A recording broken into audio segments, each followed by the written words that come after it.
Por exemplo, hoje, um cara que tem muita visibilidade e surgiu no Goiás é o Gessé Aguiar. Ganhou todos os prêmios praticamente de jovem talentos, todos os prêmios da música gospel, parece que no ano passado, ano retrasado, devido às suas canções, de fato, serem melodias para a alma, alívio, minha história, enfim, tantas outras canções aí que a gente ouve e se identifica com a música do cara.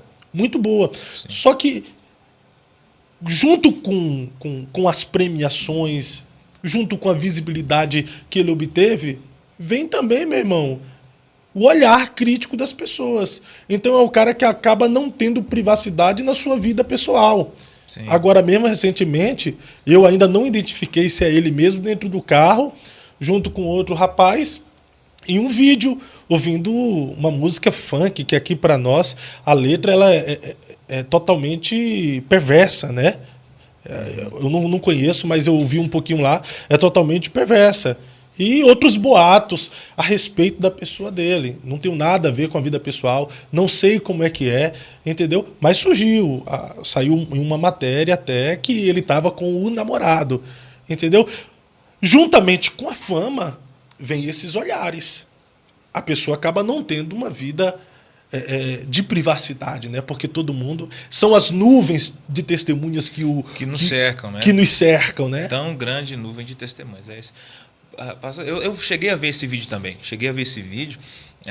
Inclusive, assim, para mim parece ser o Gessé, parece ser ele no vídeo. Tá meio escuro, né? A resolução. Mas, enfim, parece ser ele. Eu confesso para o senhor, eu tive um tempo de mesa com o Gessé. Não sou amigo dele, gostaria de ser. Porque o tempo de mesa que eu tive com ele me mostrou um lado dele que eu não conhecia. Porque a gente conhece o lado que a gente vê na internet, o lado que a gente vê em cima do púlpito. Mas eu tive um tempo sentado com ele, conversando algumas coisas, depois de uma agenda que ele teve com a gente, conversou. E eu pude ver coisas que as pessoas não conseguem ver. Por exemplo, ele é um cara que não faz agenda dia de domingo porque ele quer servir na igreja dele. Coisa que a gente não vê em muitos artistas por aí, muitos cantores, pregadores, eles não estão nem aí para dia nenhum. Se o pastor dele não falar, pessoal, você tem que ficar aqui por obrigação na Santa Ceia, não parece. Verdade. Enfim, e para mim, esse foi um dos pontos que me fez olhar de uma forma diferente para o Gessé, olhar e falar assim, pera, esse cara ele tem alguma coisa, não é só o que eles estão falando aí por fora. Também acho que muita coisa, assim, onde há fumaça, há fogo. Eu acho que quando você dá assim, espaço para alguém falar de você, uma coisa que eu sempre, desculpa a expressão, minha família sempre falava, meu pai dizia, não deixa o rabinho para trás.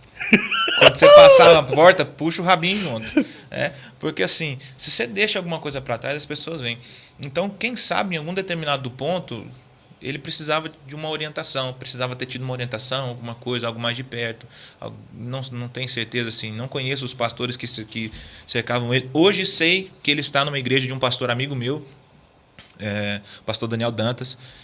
E o pastor ele está congregando com o Daniel Dantas? Está congregando com o Dantas. E o pastor Daniel Dantas é um cara extraordinário para cuidar de pessoas. Ele, a pastora Helena, são pessoas de Deus. E eu acredito que muitas dessas coisas que estão acontecendo vão começar a dar quem sabe vai dar uma... Porque não depende só do pastor, né? O pastor ele vai orientar, mas a gente sabe que quando a pessoa atinge um nível na sociedade, um status, ele tem que entender muito que ele precisa baixar um pouquinho a bola para ouvir o pastor, porque às vezes a pessoa não ouve, né? Não escuta, ou escuta e entra por um ouvido e sai por outro. Mas, como eu te falei, eu vi no Gessé algo assim, muito diferente. Eu perguntei para ele sobre canções, falei, como é que você fez as canções, como é que era isso e tal. Comecei a conversar com ele e ele contou, as canções fazem parte da vida dele, são coisas que ele escreveu por motivos que ele estava passando. Outro dia, aí, passado um pouco desses dias, encontrei ele num restaurante. Um restaurante, assim, super comum. Ele no meio do povo, com as pessoas. Então, assim, eu acho que o grande problema dele, com todo respeito eu vou falar, mas eu acho que às vezes, em alguns momentos, ele é um pouco imaturo.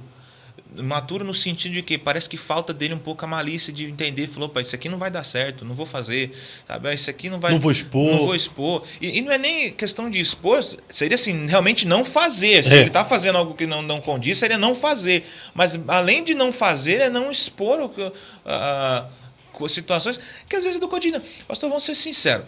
Tem muita gente que aponta o dedo, não só podia ser mais para outras pessoas, que se a gente for pegar a vida dele e expor também na rede social, vai ser um desastre. Sim, claro. Né? Tem gente que fala assim, mas o fulano fez aquilo. Claro que estamos tirando as medidas, cada um tem a sua proporção de notoriedade, mas assim, qual que é a diferença dele, que se ele realmente é aquele rapaz no vídeo, a diferença dele que está ouvindo e do irmão que tem o sertanejo que está ouvindo no celular, que ouve no fone. Isso aí foi interessante que você falou, que no mesmo dia que saiu a matéria lá na plataforma a respeito do GC Aguiar, saiu um monte de comentários, bastante. Aí tem o William Aragão, lá da página Coisa Pra Crente, que ele postou também um texto, foi vídeo, não lembro mais, só sei que ele falava que ele viu um comentário no meio daqueles que estava julgando.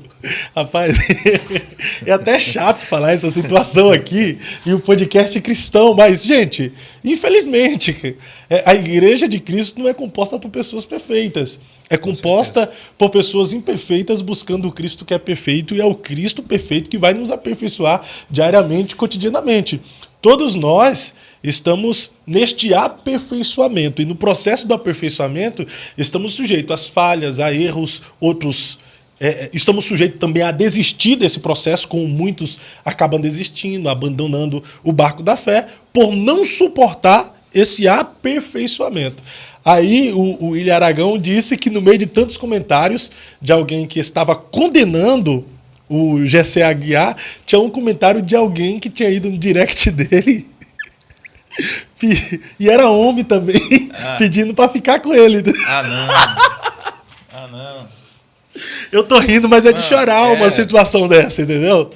Assim, é que nem eu falo, é complicado. Mas é aquilo que tu falou, às vezes o cara condena e faz coisas piores, até porque não tem a mesma notoriedade. É aquilo que eu digo para algumas pessoas. O grande problema é que a maioria que são mais necessitados de misericórdias não são misericordiosos. Isso eu falou exatamente.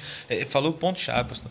E até porque é o seguinte, vamos, claro, entenda, não estou falando que colocando ele como se ele fosse Davi. Não é isso, de hipótese alguma.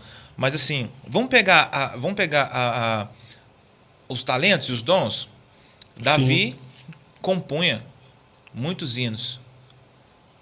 Gessé compõe muitos hinos. Davi tocava a harpa. Gessé toca também. Estou colocando só a parte. Não, por favor, tá, gente? Não estou colocando. Comparando. Não estou comparando. Vamos colocar agora na Bíblia. Não é isso, não. Calma, tá? Mas só para entender o seguinte: Davi tinha tudo que ele tinha de contato com Deus. Ele era segundo o coração de Deus.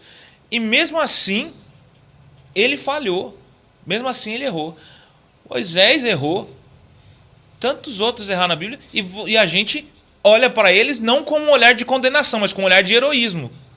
A gente olha para eles porque foram pessoas que erraram, mas deram a volta por cima e saíram como campeões, como vencedores, porque erraram, mas entenderam o erro e saíram. Então eu penso assim, todos nós que erramos, independente de quem seja, todos nós que falhamos, independente do seu status social, posição na sociedade, enfim, todos nós que temos a opção não, que temos a infelicidade de errar, temos também a felicidade de nos consertar diante de Deus. E essa história que um dia foi uma história complicada, se tornar uma história de glória e de bênção, de felicidade. Sim. Então, eu acredito, falando do nosso amigo Gessé, eu acredito que ele tem a oportunidade de consertar muita coisa. Ele ainda é um rapaz novo. Sim. Tenho certeza que tem um ministério lindo pela frente. Se ele, de repente, consertar, de repente, algumas arestas que ele pode ter deixado aberto, alguns espacinhos que ele pode ter deixado aberto, de repente ele corta aqui, corta ali, acerta um detalhezinho, tá? E vai dar certo. E aquele rapaz que anda com você, irmão, manda ele embora, viu?